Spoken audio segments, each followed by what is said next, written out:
By hmm. Chance अगर मेरा 200 metre का प्लॉट है, मैं उसका 25% ही चेंज करा सकता हूँ 50 मीटर। 25% आप यूज कर सकते हो। मान लो आपका ग्राउंड फ्लोर पे बैंक आपके पास है, बैंक के रेंटल्स अच्छे हैं कंपैरेटिवली अदर्स, तो आप बैंक को दे सकते हो कि बैंक के अप्रॉक्सिमेटली रेंटल्स जो है 200 टू 210 रुपीज पर स्क्वायर फीट है। सो बेसिकली बैंक जो आप भी आप रेजिडेंशियल में नहीं ओपन करा सकते, लेंड आउट नहीं कर सकते किसी बैंक को। नहीं नहीं अदर अनटिल अनलेस आपके पास कमर्शियल आपने कन्वर्ट नहीं करा रखा तो आप नहीं कर सकते, क्योंकि बैंक को वो मिनिमम रिक्वायरमेंट है कि उन्हें कमर्शियल एरिया ही चाहिए। प्लस देन आपकी पार्किंग उसमें फीस। फायर एनओसीज भी आती हैं और पार्किंग भी दिखानी पड़ती है आपको। एक हम इसमें ये भूल गए हैं इनकम के सोर्सेज में, नोएडा अथॉरिटी का एफएआर परचेज, वो क्या होता है और मतलब कैसे ये एफएआर है क्या? एफएआर की फुल फॉर्म है फ्लोर टू एरिया रेशियो। हम्म। अगर आपने देखा होगा हर जगह का एक लिमिट है कि इतने फ्लोर्स आप बना सकते हो। आपका अगर एरिया इतना है तो उसके अकॉर्डिंग एफएआर उन्होंने डिसाइड करा हुआ है।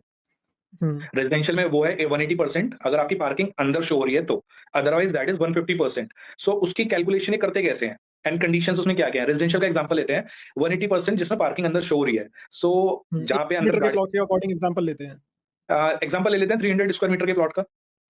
ठीक है। तो उसमें आगे कैसे होता है कि एक तो आप मैक्सिमम एरिया कितना कवर कर सकते हैं ईच फ्लोर पे। तो उनकी उन्होंने हम्म। बिल्डिंग बायलॉज में दे रखा है 60%।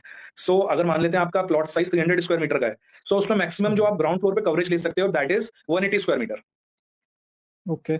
प्लस उसमें आपका 300 मीटर में आपको ड्राइववे छोड़ना होता है, साथ में 3 मीटर्स का, 3 मीटर वाइड। हम्म। फ्रंट पे आपका 4.5 से 5 मीटर का स्पेस छूटेगा, बैक साइड में आपका 3 मीटर का स्पेस छूटेगा जो बिल्डिंग बायलॉज है यहाँ के।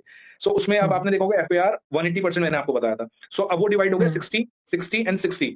सो आप मैक्सिमम एक तो नोएडा में जानते होंगे 3 फ्लोर से ऊपर नहीं बना सकते रेजिडेंशियल में। हम्म। अगर आपने पार्किंग अंदर बनाई है स्ट्रीट पार्किंग, तो उसके बाद 3 फ्लोर आप बना सकते हो। आपकी क्योंकि parking and basement is free. हम्म।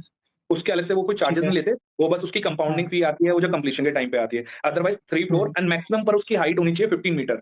उससे ऊपर इट्स हम्म। Not allowed. अगर आपकी उससे ऊपर आती है तो आपको कंप्लीशन नहीं देंगे और कंप्लीशन सर्टिफिकेट नहीं मिलेगा तो आप जानते हो आपका प्लॉट को कैंसल भी कर सकती हैं। लीज़ के उनके टर्म्स एंड कंडीशन कुछ इस तरीके से हैं। तो वो आपको पहले से ही लीज हाइट डीड में मैक्सिमम मेंशन्ड होता है। वो सब कुछ पहले मेंशन है और वो maximum 15 metres is allowed in the residential area.